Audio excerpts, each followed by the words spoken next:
Welcome to Pera's Playbook. This is your host, Alex Pera. Let's open up our playbook and see who our guest is. Please enjoy.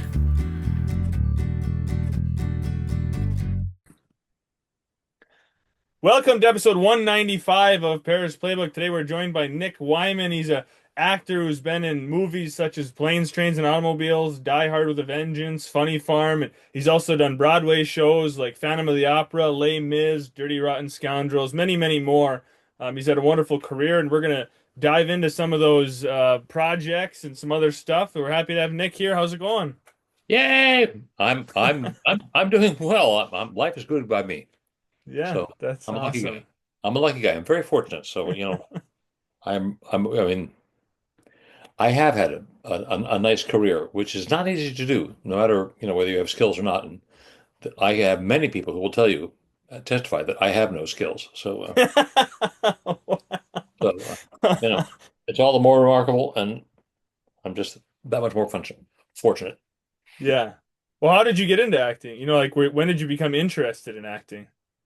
Um, when I was in the seventh grade, I did a little skit for our social studies class about Benedict Arnold, and the girl that I liked played Mrs. Benedict Arnold. So there was an attraction right there. And um, in this little skit, Benedict Arnold finally dies, and so I lay on some table or whatever, and um, my, Mrs. Arnold covered my face with the blanket, and being even then a very tall young man, as she covered my face, she uncovered my feet, and we got a laugh from the class. And that's what hooked me on acting. That's when I decided I like this. I like this. I like being around women I'm interested in. I like making people laugh.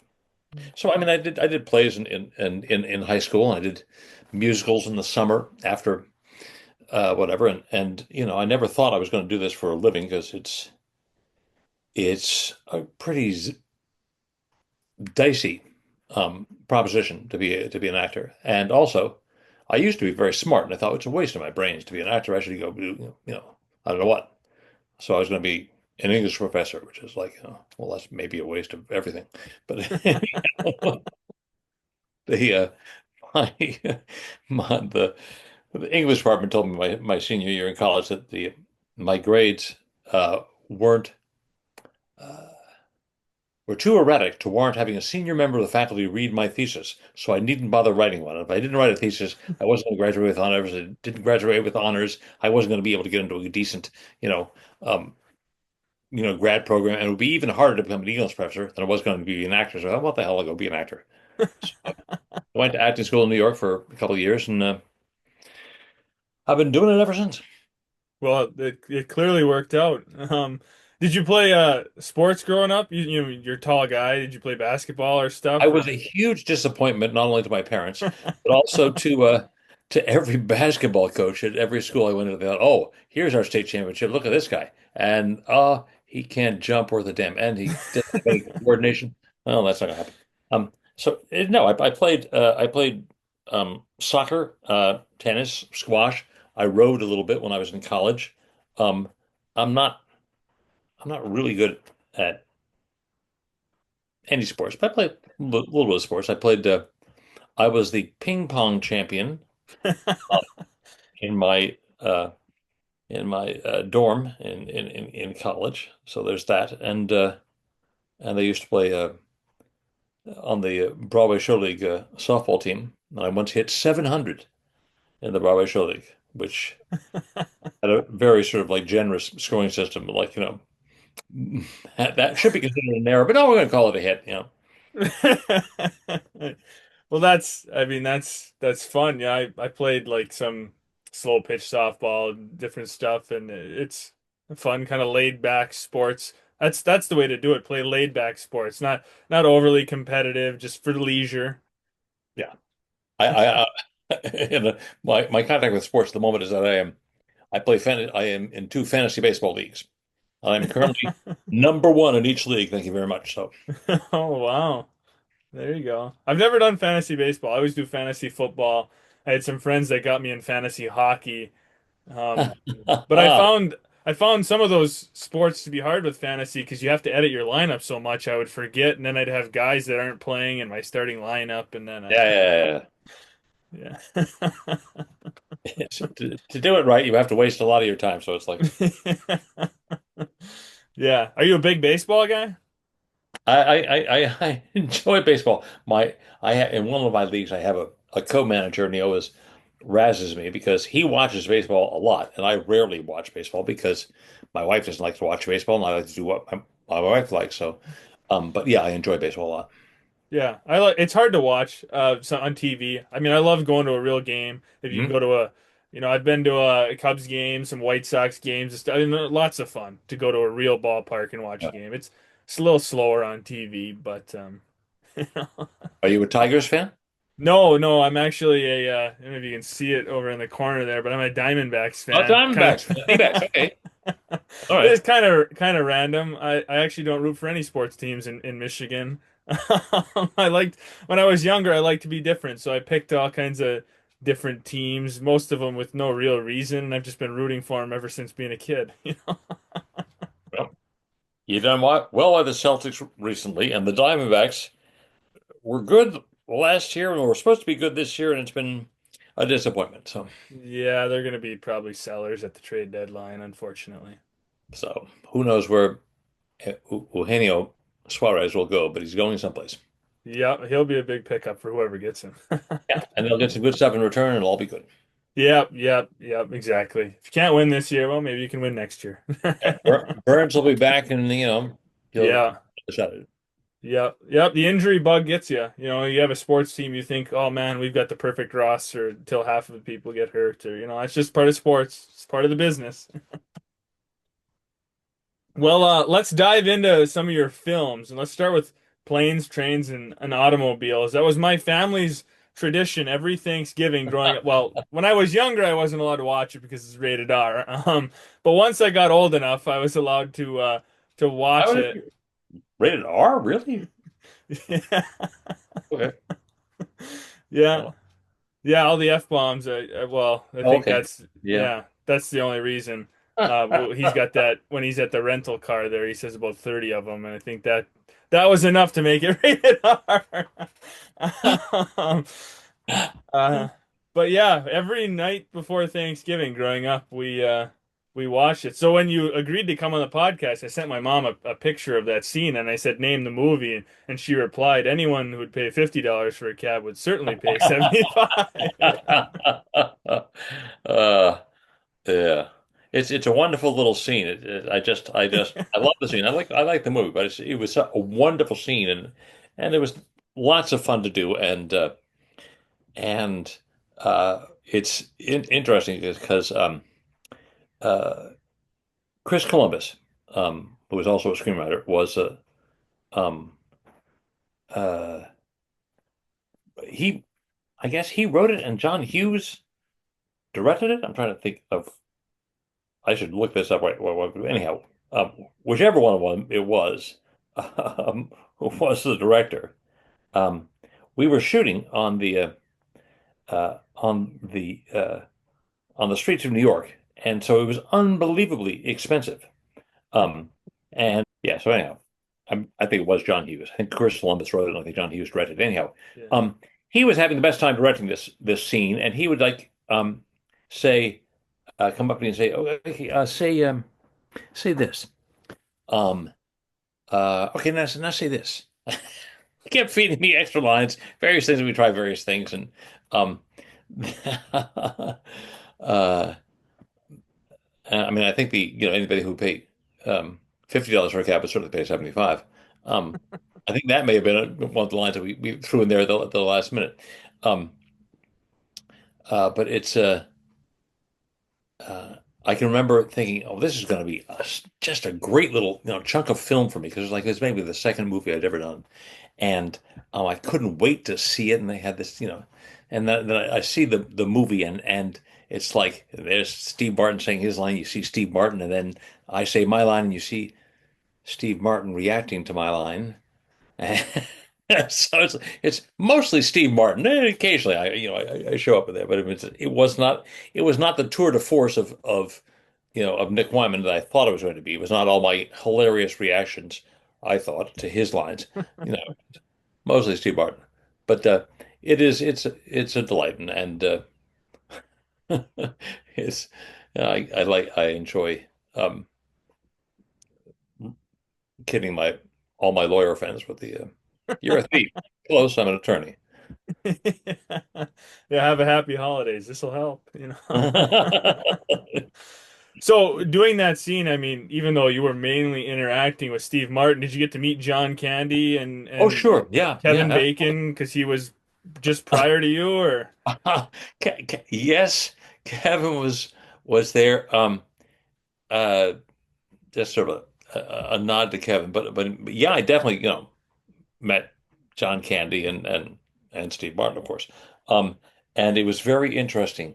The difference between John Candy and Steve Martin is that they had the crowd who were all wanted to see this movie. They were cordoned off in the sides, and John Candy is like working the line. Not like he's some politician. He's saying hi to people. I don't know. I think it was before cell phones, so there wasn't a whole lot of selfies. But he was saying hello and talking about chatting, having a great time talking to people. And Steve Martin is doing a scene with me, and he's like, a couple feet away from me, and he has his hands in his overcoat pocket, and he's staring down at the sidewalk, between his feet, while everybody in the crowd is saying, "Hey, Steve, Steve, Steve, Steve, wild and crazy guy! Hey, hey, hey, hey, hey!" He was unbelievably uncomfortable being there. It was just a contrast between the two of them. yeah, that's interesting. How was he to work with? I mean, Nice guy, nice guy. yeah. Um, yeah, he wrote a musical called Bright Star. Um, and I auditioned for it. This was maybe 10 years or so ago. He didn't cast me. So see if I ever talk to him again. He See if must I not ever have been get him happy that back. you jacked up the price from 50 to 75, That's you know? probably, that's probably it. Yeah, no, that it is it's a fun film.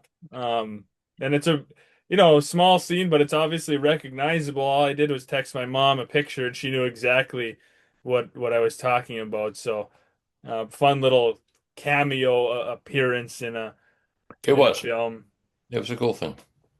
But you had a little bit larger role in a pretty big film, part of a pretty big action franchise of the 80s and 90s, the Die Hard franchise. You played Matthias Targo, Hungarian terrorist in Die Hard with a Vengeance. You're actually the second Die Hard actor on the podcast. I had one of the guys from the first movie, terrorist Eddie, played by Dennis Hayden, was on the podcast. I don't even know how long ago at this point, 6 months or 7 months ago. So you are the second member of the Die Hard franchise to make an All appearance on right. this podcast. There we go. Go DH.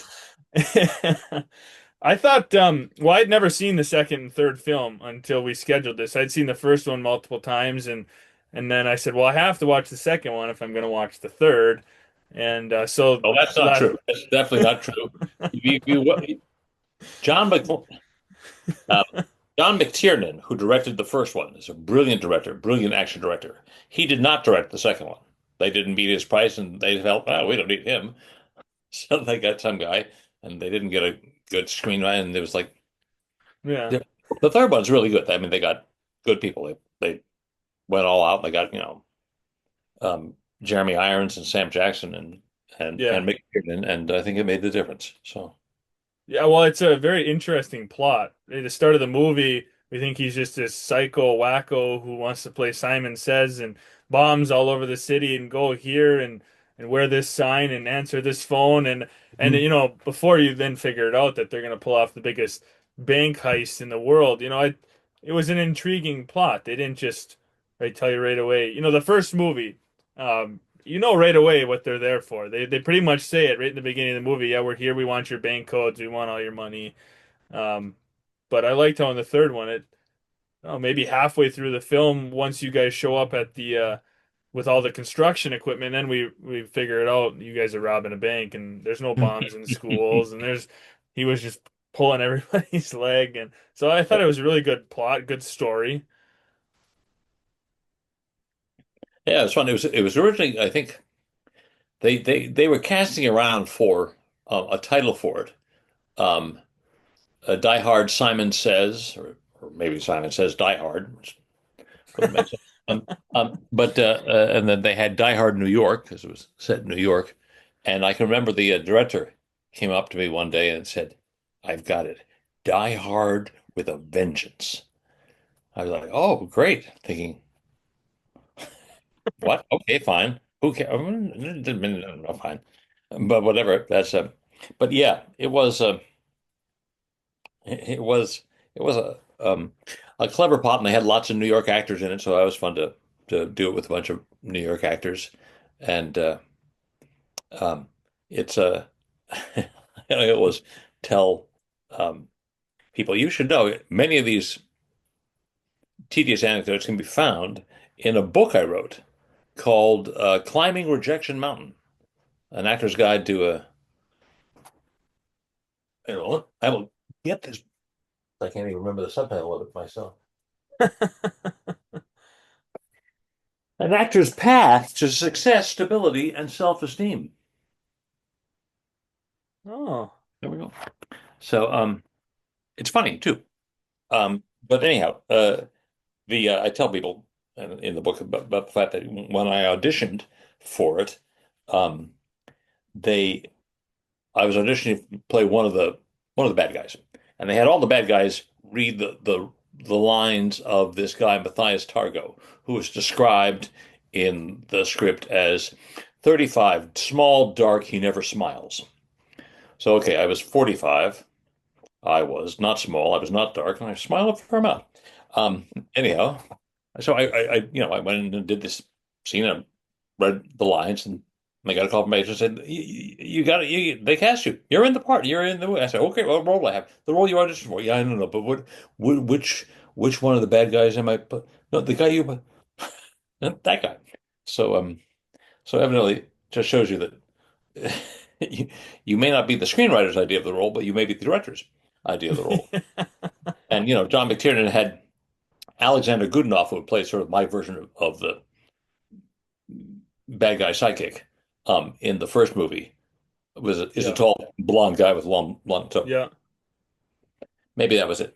But yeah.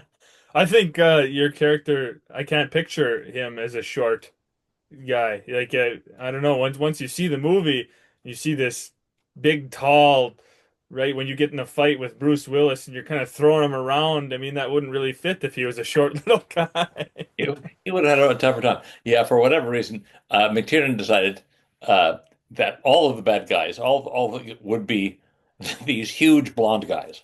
So there were every guy who was like tall and blonde, it was cast as Yeah. one of the bad guys in this thing. So we had lots and lots of tall, big blonde guys.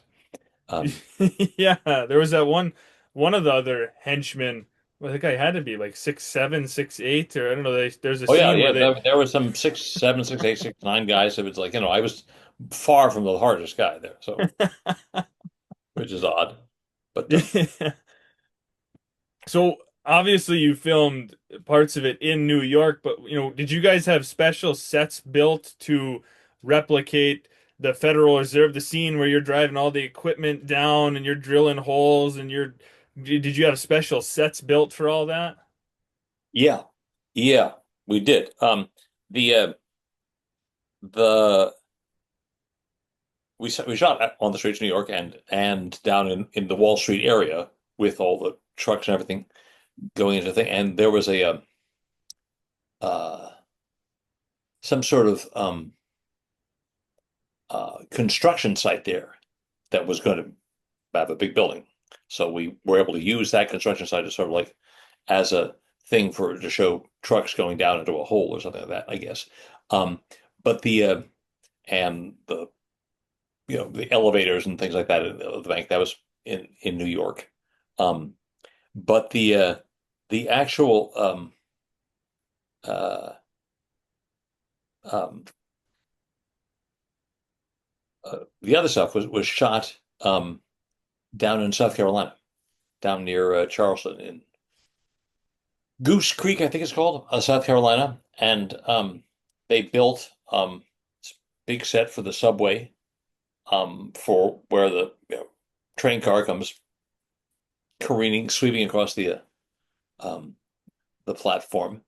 Um, and the coolest thing was the tunnel that we drive through. That's supposed to be um, I forget what it was supposed to be, some aqueduct tunnel or something. Whether it was um, Yeah. coming up from New York. And what that was a bunch of, you know, plywood constructed or whatever, arched um, sections of what would be supposed to be pipe, maybe like, maybe 6 feet, 8 feet wide, with a light in the center of them.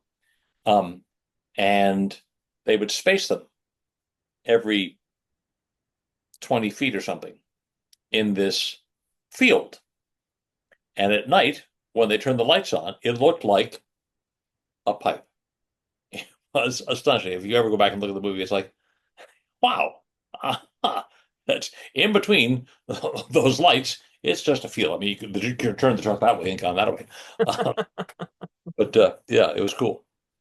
Yeah, I'll have to look next time. I mean, obviously you can't notice in the movie, but it's always I find it interesting how they film some of these, how they build these sets or what, obviously you guys aren't driving through real tunnels underground with dump trucks and blowing the dams and all this.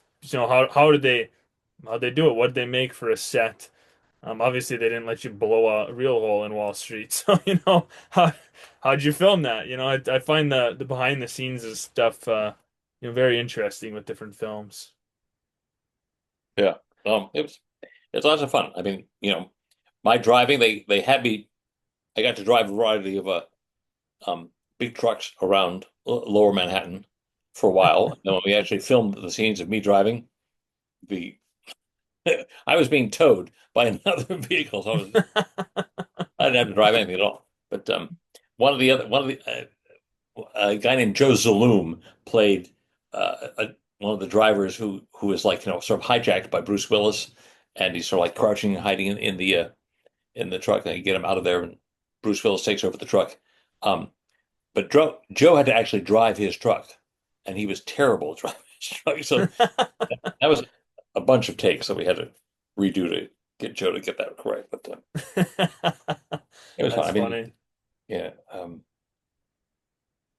But you mentioned the cast, right, and how they did such a good job bringing back directors, but then having such a good cast with Jeremy Irons and Bruce Willis and Samuel L. Jackson, and so I mean, you got to work with some really phenomenal actors in that movie. they're brilliant actors and really really nice guys. Jeremy Irons, Jeremy since I was Jeremy Irons' psychic, I spent most of my time hanging out with Jeremy. So that was nice. We got along very well, and he's he's very gracious. He's very self-deprecating. He kept saying, "Oh, you're so good in this. I'm awful." Yeah, and uh, and he was having but lots of fun. It's also uh, interesting that he had this one long speech about gold and how gold runs the world and gold is the this is and the that's and whatever. And I don't think much of it ended up in the movie, but it's the example of what they do is they to get, you know, good actors. They will give them some really juicy looking, piece of drama that they can sink their teeth into and ham up. And so, and then, and then they just throw that away. Um, but Sam Jackson was great. I had seen him, on stage and also in movies at that point. And I can remember uh, I was standing in line to see uh, Pulp Fiction down in Charleston when it had just come out. And Sam came along and said, "Hey, I'll come with you, let me cut in line here with you." So we sat together watching. I watched Pulp Fiction for the first time sitting next to Sam Jackson. That's It, awesome. it was awesome. So that was very cool. And And but they were all really nice guys, and Bruce Willis was it was he's a fun guy. Sorry, he's going through this aphasia stuff he's got going on, but he's just he's a wiseacre sort of wise ass sort of guy in real life as he is on screen, and he was um, very kind to all of us. He got a couple of ping pong tables he set up for us and the crew, and he bought everybody these cool safari jackets that said "Die Hard" and your character's name on it, um, and he's funny. He's a fun guy to be around. I mean, it's a tough thing to carry a movie like that, and Bruce has had a lot of stuff. Our fight scene um, was mostly um, Bruce and my stunt double, or me and Bruce's stunt double. Um, Bruce's stunt double, and then a little bit, and sometimes they're the two stunt doubles, and sometimes Bruce and me. Um, Bruce's stunt double is a guy named Terry Jackson, who may still be doing this, but he was at the time like one of the number one stunt guys in Hollywood, and he was really good. Um, and to try and get and for like when I throw Bruce Willis against the side of the shipping container, um, that's Bruce Willis or Terry Jackson, whoever, hung from a from a wire on a harness, and I'm just sort of like moving them through the air, and they hit it. Um, but it actually must have been Terry. But the Terry to try and figure out what the best look would be for banging into the um, side of the shipping container, but sort of take off and run and throw himself against this metal shipping container and then fall to the ground. Try and figure out, okay, what do I need to hit this with to make the best sound, and how do I want to look when I fall down? I mean, just, I mean, the sort of thing that I would want to do, probably not even once. And he was doing Right. half a dozen times just trying to get it looking great. And then I can remember we had um, at one point in the scene, Bruce picks up a a shard of wood or something and stabs me in the thigh with it. Um, and I had a piece of styrofoam sort of taped underneath my pants so that he wouldn't actually stab me. Um, and Bruce at that time is covered with blood. But the blood is like, coloring and Karo corn syrup. So it's pretty sticky. So he grabs this thing and he sticks it and then letting go of it and pulling his hand away, he doesn't quite let go of it. And so it goes into my leg and then flies away. Like my leg just rejects this. I spit on your ability to stab me. So that was a shame. Sorry, we don't have that shot on tape because that'd be fun. How many takes did you guys have to do for that fight scene? I mean, was it quite a lot? Um, yeah, but as I said, Bruce and I probably um we had the lines, so we had to have the lines, so we had to be on camera for our lines. And there are a couple, things that where he stabs me, um, uh, where I'm dragging him by the chain. Uh, Forget it now, but I mean, it was probably maybe a dozen or 15 takes that the two of us had together. But then you had, takes that I did with his stunt double, takes that he did with my stunt double, and takes that the two stunt doubles did together. So, it was probably, I don't know, 50 takes altogether. Yeah. And when you're watching the film, you're winning the fight for the beginning, but then he starts beating you with a chain and I'm assuming was that your stunt double crawling along there getting beat with the chain there or whatever? Or was that you towards the end of the fight when you start losing That where that would you're be that would be my stunt double. Yeah. And I thought your character was dead at that point. I thought you were left there to die. But spoiler alert for anyone watching, he wasn't dead yet. Not dead yet, not quite dead. No, originally in the first version of the script that I recall, um, I think um I fall into the machine that's chewing up the um, scrap iron or chewing up the gold, whatever it was, and get chewed up. Um, and then they said, no, that's not what we want. We want him to be betrayed by his girlfriend. Um, so yeah. Yeah. Yeah, well, I mean, it had me fooled, and that's good, right? I mean, when a film does that, you think, oh, that person's dead, and all of a sudden it's like, wait, what the heck? But I Yeah, mean, not quite that. Ah, yeah. There we he go. still Yeah. di- still got killed anyway, I guess. So, Yes, indeed. Targo No, did not survive. no. Did you have to practice your little Hungarian accent there, your European accent Oh, a lot? I did. And I'm delighted that you recognize me as Hungarian as opposed to everybody says, oh, and you play that German guy in the oh, German. I was German. I was Hungarian, but yes. But so yes, I did practice it. I've no idea whether I was good, bad, or indifferent. I mean, my tendency is to do too much when it comes to accents. One of my first television jobs was in uh, um, uh, a PBS series called Best of Families, and I played a Swedish rabble rouser, and my Swedish accent was so thick, I was completely incomprehensible.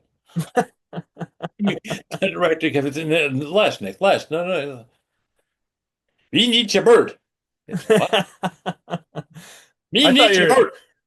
I thought Yeah. your Hungarian accent was pretty Oh, good. It wasn't, thank you. Yeah. Yeah. No, I thought it was a policeman or whatever you saying you're kicking him in the face. Yeah. He said don't shoot. Actually my line. That was my ad lib. Um, so that's Awesome. my one contribution to the movie because Bruce said after he shot the guy and the guy is saying, what do you say? Says Bruce, and then the next, shot is me, my foot coming through his face. And I hop down and I say, he said, don't shoot. There it is. You still got the accent too, hey?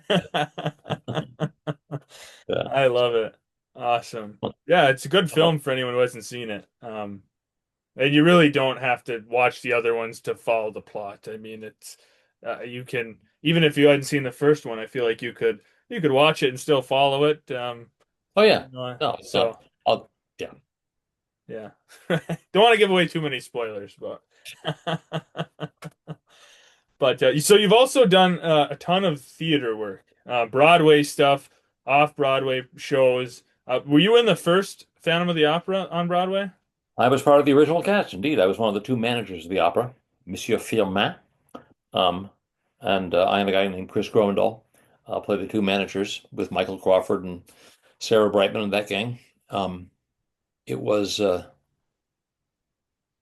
was the third show I had done uh, with Hal Prince. So that I think worked in my favor in terms of getting the job. He cast a bunch of people he had worked with before for the show, but I can remember um, auditioning for it. It was like the two managers, you know, they could be almost any age, just not 23, but somewhere in their late 20s, 30s, 40s, 50s, 60s, you know, 70s. There have been actors playing who played it in their 20s and in their 70s.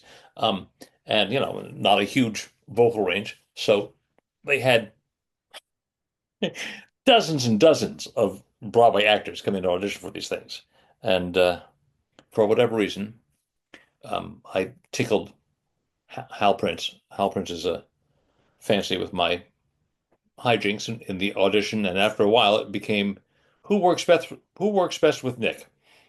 So I would keep auditioning. They keep bringing another guy out to play the other manager in the audition. So that was nice. And it was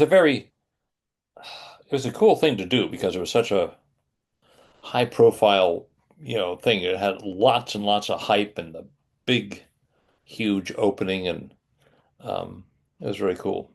A pal of mine named Clef Lipson is just finished like a 25-year career as CBS's chief photographer But at the time, he was a freelance photographer and also an actor. I had done a bunch of shows with him. Um, but he was working as a, paparazzi freelance photographer at the time. And my wife came to see the opening of Phantom of the Opera, and she's all dolled up and like, but she's traipsing along behind everybody else trying to get into who's like, rich and famous and whatever. And she's feeling like, well, here I am, just a little bit nobody. And and she hears this voice, Mr. McDonald, Mr. McDonald, Mr. McDonald, please, over here. And it was my pal Cliff Lipson. He got some shots of her and made her feel like, oh, she was a star too. So that was nice. Yeah. And it grew to such a worldwide phenomena. I mean, Isn't that still, amazing? Yeah. yeah. I can remember um after, I'd been in it for a while. I thought, oh my God, th- I could be, this show could run for like 10 years. And I'm not going to age out of this role. I could do that. I don't want to do this. Um, but, and I was way underestimating it. And the guy who was my understudy, good pal of mine, George Lee Andrews, um, he did do the show for nearly 30 years. So it's it was amazing, and I wonder how long it'll be before they bring it back. Yeah. We'll, Yeah. I feel like most of those somebody brings it back eventually and it'll do another run somewhere. I love, I saw Mamma Mia. I saw a version of it in London hmm at a theater, and it kind of got me hooked on like musical. I'd love to go see more live productions of various projects, but I think that Mamma Mia that I saw was at that theater for years. Just every night they put it, and now. Um, I've seen it now. It's somewhere else. They've got Mamma Mia at a different theater. Just every night, Mamma Mia. They've. But when you find something good, people want to see it. Why not? I yeah. there is Well, obviously movie version of Phantom of the Opera, but there's something different about seeing things live, right? Seeing a play or a musical live. So if you just stop it, you never do another one again. There's so many people that'll never be able to experience Phantom of the Opera or pick any production ever. I think you have to keep bringing back different renditions of it and doing it over and over. yeah. No, live is a totally different experience, and it's a wonderful experience. My wife and I were just watching the documentary about Billy Joel last night and saying, we never saw Billy Joel live. That would have been great to see Billy Joel live, and I think the same thing is true of, of shows. I mean, you can hear recordings of Billy Joel, and you can see movies of, or hear recordings of musicals. Um, but seeing it live when it's actually happening in front of you and you get to participate in reacting to it, it's special. And it's all one go. Not like you saw the 50th take that they did. I mean, obviously you guys practice it, but then once you're live, you're live. If you make a It's mistake, it's everyone happening right sees in it. front of you. Yeah. Yeah. So I mean that do you have a preference, film or theater, through your career? Did you enjoy one more than the other? I like them both. Film makes you more money in the moment usually um, and also it gives you residuals, an ongoing source of income. I'll still get checks for a couple $100 from Die Hard with a Vengeance, which was 30 years ago. Um, uh, but but the roles I play in film and television are small ones, and usually they don't have an arc. They don't have a beginning, middle, and end. They're not somebody whose character develops over the course of of the project. And often, particularly in television, you get to play the person who delivers the exposition. Well, clearly this person has been blah blah blah blah blah. The bullet seems to have gone through this and such. And I can't see you're playing various doctors and lawyers and whatever's. Um, and but um, in a stage piece, I often get a chance to play a character who has growth over the course of the project, and also I get a chance of 4 or 5 weeks or 6 weeks to work on the role and develop it and hone it and then you get to do it all in one go at the when you're performing it, as opposed to doing this piece today and that piece and then this piece and then that piece. Um, so so it's more organic to do a play. Um, and as I said, I get better roles in plays than I do in movies. So it's nice to have a career where you can do both. You've been on some films, you do theater, you've experienced both worlds, instead of just, oh, I'm a strictly a movies, that's all I'll ever do, or I only do stage. It's nice to mix and blend your career. It is. As I said, I'm very grateful. I've been very fortunate. I mean, it's when I was, um, starting out in New York, and I am a New York actor. They didn't do that much television or movies in New York, and it was hard to get one of those roles. And it's also true that, if you did musicals, he's a musical performer.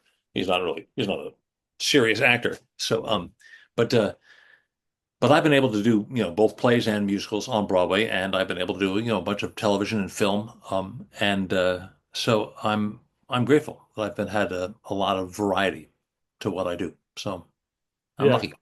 Yeah. Well, I want to touch on just one other production that you did before we wrap up. You did a version of It's a Wonderful Life once where you Yeah. played Henry Potter. Yeah. Oh, it is such a great role. It is such a wonderful role. Because uh and it's a nice role in the musical too, in that he's he's slimy, but he's charmingly slimy. He's like, he has to be um effectively seductive when he tries to lure George Bailey into joining, making this seem like, George, you're wasting your life there. Don't do that. George, come with me. You deserve better. Come on. You know, so in the musical version, he has this great sort of seductive song where he tries to lure George. It was lots of fun. It was done out at a place called the Paper Mill Playhouse, which is a theater in New Jersey, not far from where I grew up. Um, and I've done 5 shows out there, and I'm actually going back there this fall to do a sixth show, a musical of Bull Durham, the movie Bull Durham. Yeah. Speaking of baseball, and so I'm looking forward to that a lot because the because I've done so many shows there, I'm really close with the station, so and the staff there. So I'm looking forward to hanging out with them and having fun with them. Yeah, that's awesome. Yeah, I mean, it's a wonderful life. It's a wonderful story, and the Bull Durham musical. That's cool. Um, so what? How long is that? How many performances will you have there? Just a month. I'll rehearse for a month and then play it for a month. And then, Yeah, that may be it, or maybe it'll go on to another life. I mean, it's a new musical, so everybody hopes new musical. Oh, maybe, so yeah. I'm I'm old and jaded enough to think that, yeah, maybe. So Yeah. So do you still do quite a bit of acting? Or are you picky and choosy now? Or I am picky and choosy now. Um, the um, I was I was president of the Actors Union, the Stage Actors Union, for 5 years. And for 25 years before that, I was on the governing body of the union. So I spent like 30 years going to endless numbers of committee meetings and various other things, in addition to, doing all these shows at night. And so I spent a lot of time, out of the house, running off to the city to do things. And my wife was sort of an equity widow um, for a long time. And now I stopped doing any of the union stuff about 5 years ago. Uh, no, 7 years ago, and and I've gotten much pickier and choosier about and I just try and spend time with her, take care of her. My wife has some health issues, so I am I'm the cook and the cleaner and the I drive her, the chauffeur to medical appointments, and it's a chance to just spend time with her. We watch lots of TV together and read and we're traveling this next month. We're going off to LA for a wedding of my best friend's son, and then we're going to Europe for a cruise around Scotland and 5 days in Southwest Germany to see an old au pair that used to work for us. So that'll be nice. But it's um, it's I had a the, they're doing a new version of Philip Barry's play Holiday at the Goodman Theater in Chicago. Um, and uh, they were interested in seeing me for the father, and I had played a different role on Holiday back 45 years ago, 47 years ago. Um, and it's a wonderful play. I love the play. And Richard Greenberg, this well-known playwright, just died, and he's done a version of Philip Ballery's Holiday. And I thought, well, that would be a great project. I love the play, and I love Greenberg's version of it. And Goodman's a cool place to work, and my wife has friends and family in Chicago. Uh, but the it starts rehearsals just after Christmas, and that first week after Christmas. And I'm planning on taking my family on a Caribbean cruise that week. And I decided, I'd rather be with my family than go to this play. There'll be other plays, but Yeah. I'll have another chance to do this, family vacation. So I am picky and choosy. No, I think that's great. Life is so short. You have to spend it with your family, your wife, your kids. Alex, Especially, if you've come to the realization that life is so short at your age, you're well ahead of the game. It took me a while to realize, oh, wait a minute. yeah. Well, and you've had a wonderful career, and you can look at that, and you've accomplished a lot of things, and you can pick and choose what you want to do now, still act a little bit and spend a lot of time with your family, and I think that's wonderful. Yeah, it is. In my book, which I strongly recommend reading, once again, that is Climbing Rejection Mountain. Um, I talk about the fact that, when I consider jobs, I usually consider three possibilities. Um, Cash, career, community. Is this going to make me money? Is this going to move my career forward? Is this a bunch of people I want to, make a connection to? Um, and at the moment, career is sort of like irrelevant. I mean, it's like, oh, this is, oh, this is going to make me a star? I don't think so. And cash is less relevant because thanks to my, good fortune and unions, let's hear it for unions, I have three defined benefit pensions in addition to my Social Security. So, I've got my bills paid for, if I don't lift a finger. So that's good. But so it's a matter of community and creativity. Is this something that, is this going to speak to me and make me feel really good? But I have less need to prove anything. It would be fun to do that role in a holiday, but I don't need to do that. So the most important thing at the moment for me is none of those things. It's my family and being around. And I have a new grandson who's 4 years old, who lives 3 minutes away from me, who was wonderful. So so that's fun. Yeah, And you get to be grandpa. I get to be grandpa. I am exactly that's I am grandpa. And so I'm grateful for that. I'm a Yeah. lucky guy. I'm a very, very lucky guy. Yeah, that's awesome. It's a good outlook on life, right? I mean, and you know, there's so many people that they don't have that outlook, right? It doesn't matter when you have it. It's better to spend time with your family than to just work yourself to death. And there's so many people who are workaholics out there, and they never Mm. take vacation time, right? Their jobs, they have to force them to take vacation because they just work nonstop. And I mean that's great, that you're a hard worker, but there's so much in life, spending time with your family, experiences matter. If you can go Yeah. on a trip with your wife to Scotland, and you can go on a trip with your kids, you can spend time with your grandson playing on the floor with cars, or whatever simple little experiences. That's all awesome. I think it's He's great. been talking to you, hasn't he?